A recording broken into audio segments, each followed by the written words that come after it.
may kinapuntahan na rin yung pagtatrabaho mo sa malayong lugar, sa ibang bansa, yung pagiging OFW mo. Hi, I'm Gladys. I am a special education teacher sa Los Angeles, California for almost 15 years. Gusto ko lang magkaroon ng unit na matatawag na akin at saka pwede kong gamitin for investment. Marami na rin nag-o-offer sa akin, hindi ko naiintindihan. Hindi nila mapaliwanag, may kulang pa rin. Hindi sila expert. So that's the reason hindi ako sa kanila kumuha.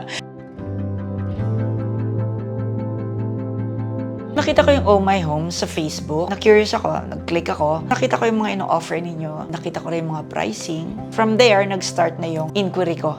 Nakita ko na nga si Patty. Siya yung sumagot sa mga tanong ko. Dahil alam ko nga uuwi ako sa Pilipinas that time.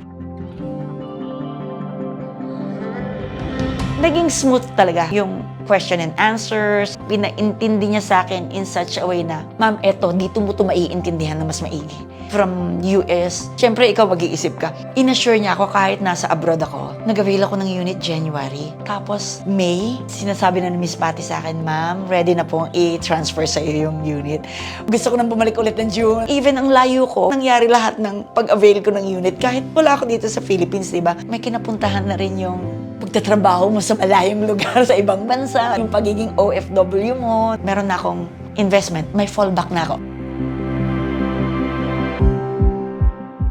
Definitely, 101%. Or kung meron bang 1,000%.